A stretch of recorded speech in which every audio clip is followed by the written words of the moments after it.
my channel. As you know, we have started the series of class 10 term 1 syllabus. Already 3 videos I have uploaded. तो आज जो है ये 4th video है जिसमें मैं लास्ट टॉपिक करवाने जा रही हूँ. इसके बाद वाले में हम MCQs ऑब्जेक्टिव टाइप क्वेश्चंस जो हैं वो करेंगे. तो यहाँ पे जो आज हम शुरू करने जा रहे हैं वो क्या है, rational numbers and their decimal expansion. तो जो रैशनल नंबर्स हैं इनकी डेसिमल एक्सपेंशन के बारे में बात करेंगे. जो डेसिमल एक्सपेंशन है ये आपने क्लास 9 में भी पढ़ा होगा. Will be of 2 types. One is terminating and the second one is non-terminating. Non-terminating, repeating, or we may say recurring. Non-repeating, non-terminating, recurring. तो इसकी अगर मैं एग्जांपल लिखूं तो एग्जांपल इसकी 0.375 टर्मिनेट हो गया. ऐसे ही 0.104, 0.073. ठीक है. इसमें अगर एग्जांपल है जैसे 3.25, 25, 25 एंड सो ऑन, तो ये एग्जांपल हो गई टर्मिनेटिंग की और ये हो गई नॉन टर्मिनेटिंग की. तो चलो इन टर्मिनेटिंग डेसिमल एक्सपेंशंस को थोड़ा सा ऑब्जर्व करते हैं. So 0.375 can be written as 375 upon 000 and decimal का 1. 0.104 can be written as 104 upon again 3 zeros and with 1. इसको मैं 0.73 ले रही हूं. 0.73 तो 73 upon 100. ठीक है. अब इसकी डिनोमिनेटर को ऑब्जर्व करते हैं कि क्या डिनोमिनेटर होंगे इसके. यहां पे 1000 ही है डिनोमिनेटर, तो क्या हो जाएगा इसकी prime factorisation 2 cube into 5 cube. 1000 की प्राइम फैक्टराइजेशन.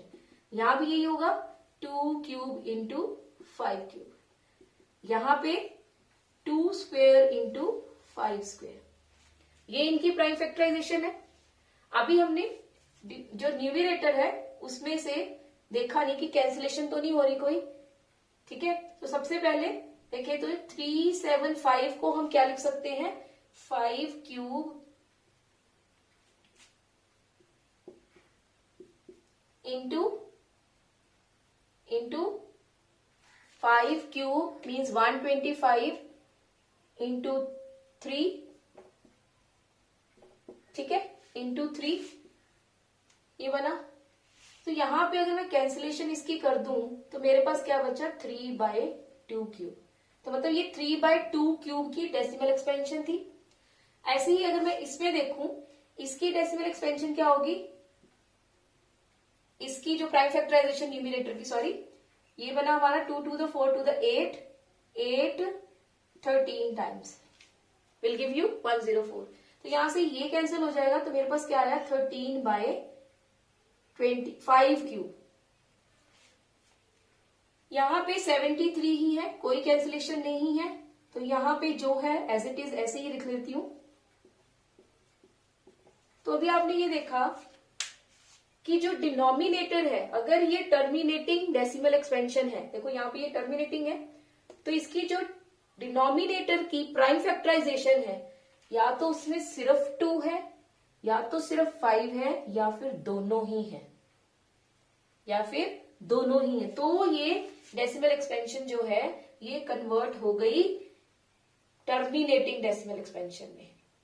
ठीक है. सो हम यहां पे क्या कह सकते हैं, यहां से क्या कंक्लूड कर सकते हैं, if denominator of rational number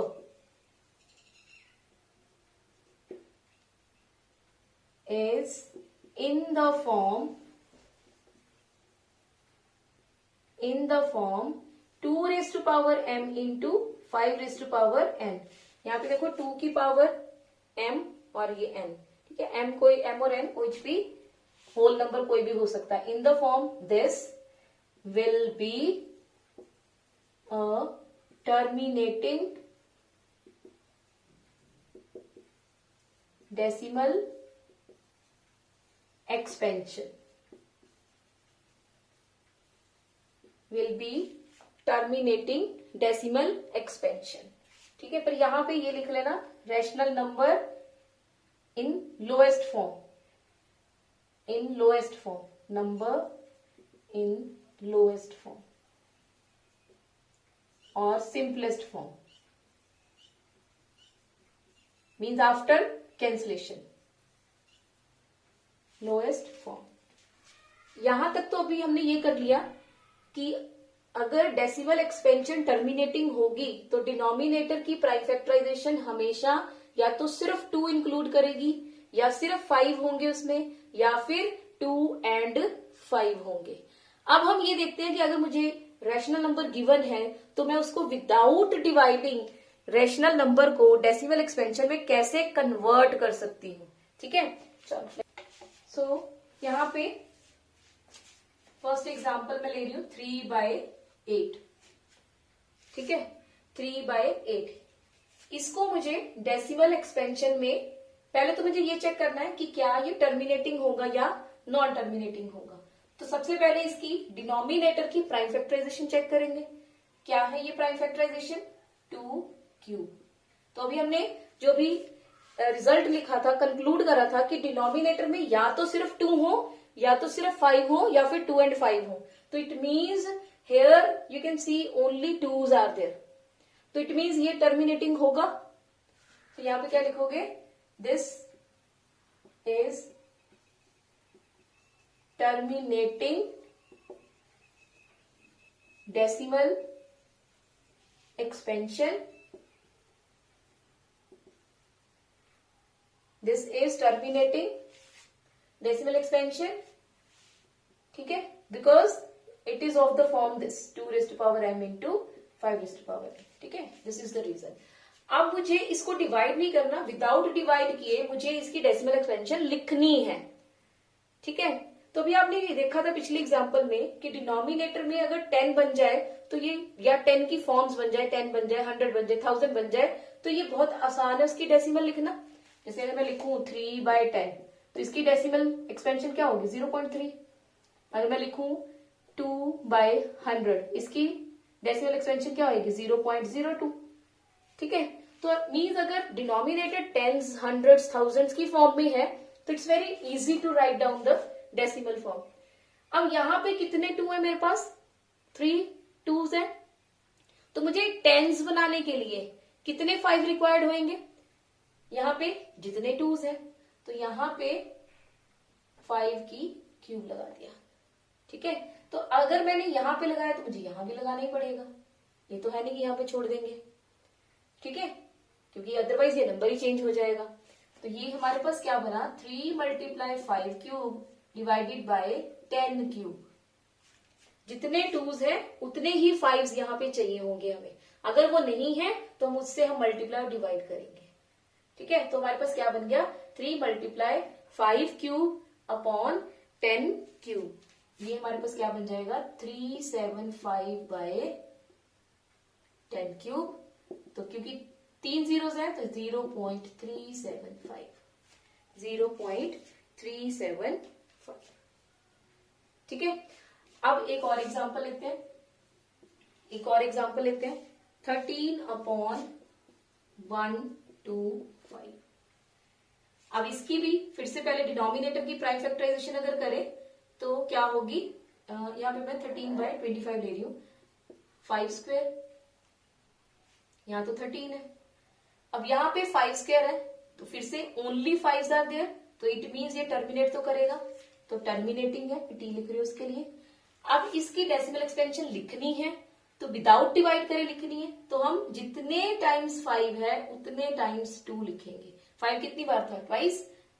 2 भी हमने 2 टाइम्स लिख लिया. तो यहां भी हम उससे मल्टीप्लाई करेंगे. ठीक है, तो ये हमारे पास क्या बन गया? 52/10 raised to power 2. इसकी डेसिमल एक्सपेंशन क्या बन जाएगी 0.52। ठीक है, तो यहां पे हमें ये पता चला कि जो डेसिमल एक्सपेंशन है, अगर मुझे चेक करना है कि रैशनल नंबर की डेसिमल एक्सपेंशन टर्मिनेटिंग है या नॉन टर्मिनेटिंग है, वो उसके डिनोमिनेटर की प्राइम फैक्टराइजेशन से पता चल जाता है। ठीक है, कि वो टर्मिनेट करेगा या टर्मिनेट नहीं करेगा। और अगर उसको मुझे कन्वर्ट करना है डेसिमल एक्सपेंशन में, तो हम क्या करेंगे, जितनी बार टूज होंगे उतनी बार ही हमें फाइव्स चाहिए होंगे, या जितनी बार फाइव्स होंगे उतनी बार ही टूज चाहिए होंगे। उसके लिए हम क्या करेंगे, डिनोमिनेटर को जिससे मल्टीप्लाई करा है उसी नंबर से हम न्यूमिनेटर को भी मल्टीप्लाई करेंगे। जितनी बार टूज से मल्टीप्लाई करा है डिनोमिनेटर को, उतनी बार ही न्यूमिनेटर को भी करेंगे। Same here. ठीक है, तो ये हो गया हमारा रेशनल नंबर का decimal expansion without doing long division. यहां पे लॉन्ग डिवीजन नहीं करनी है। अब क्या मैं सिर्फ इस चीज को देख के ये बता सकती हूँ कि ये कितने डेसिमल्स के बाद, डेसिमल प्लेसेस के बाद टर्मिनेट करेगा? अब ऐसा भी क्वेश्चन हो सकता है। तो यहाँ पे अगर आप देखो, यहाँ पे 2 की क्यूब था, तो यहाँ पे ये चीज करने की जरूरत नहीं है। अगर सिर्फ उसने प्लेसेस ही पूछी है, सिर्फ कितनी बार टूज है, 3 बार। टूज कितनी बार है, 3 बार। तो इट मीन्स 3 बार 5 और बना के तभी टेंस बनेंगे 3 बार। तो इट मीन्स ये 3 डेसिमल प्लेसेस के बाद यहाँ पे 3 डेसिमल प्लेसेस पे लगेगा डेसिमल। ठीक है, decimal will be placed here after 3 decimals. ठीक है, तो ये चीज जो है हमें याद रखनी पड़ेगी। और अगर अब हमें ये पता करना है कि ये डेसिमल एक्सपेंशन जो है कितने प्लेसेस के बाद टर्मिनेट करेगी, तो विदाउट ये करे भी हम बता सकते हैं। सिर्फ हमें डिनोमिनेटर की क्या चाहिए, प्राइम फैक्टराइजेशन चाहिए। जितनी बार टूज होंगे, मतलब जितनी बार उसमें 10 बन सकते हैं। अब यहाँ पे 2 कितनी बार है, 3 बार। तो इट मीन्स ये 3 डेसिमल प्लेसेस के बाद ये टर्मिनेट हो जाएगा। यहाँ पे कितने 5 थे, 2 थे। इट मीन्स ये 2 डेसिमल प्लेसेस के बाद टर्मिनेट हो जाएगा। अब अगर मैं यहाँ पे एक नंबर लिखती हूँ आपके लिए, लेट्स से 3/5। अब ये कितने डेसिमल्स के बाद टर्मिनेट होना चाहिए, कितने 5s हैं, 1। इसका मतलब सिर्फ एक और 2 चाहिए जो 10 बना देगा। तो इट मीन्स ये 2 से मल्टीप्लाई, 2 से न्यूमिनेटर डिनोमिनेटर को 6/10, तो इट मीन्स 0.6। तो मतलब 1 डेसिमल प्लेस के बाद ये टर्मिनेट हो जाएगा। Now our chapter has been completed according to term 1 syllabus.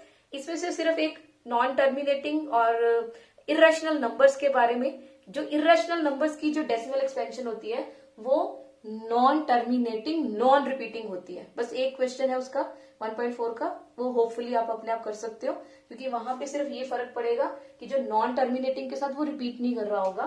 For example 1.23423982386। सो यहाँ पे देखो रेपिटेशन नहीं हो रही, 234 234 234 ऐसा नहीं है। तो ये कैसा नंबर हो जाएगा, इर्रेशनल नंबर। ठीक है, non terminating non repeating irrational number. That's all. Now chapter 1 has been finished. Now we will concentrate on the MCQs by the next videos. Okay. Thank you so much all of you. I hope you enjoyed the session. And if you want to see all other videos, the description will be, the link will be given in the description. Thank you all of you. Have a nice day.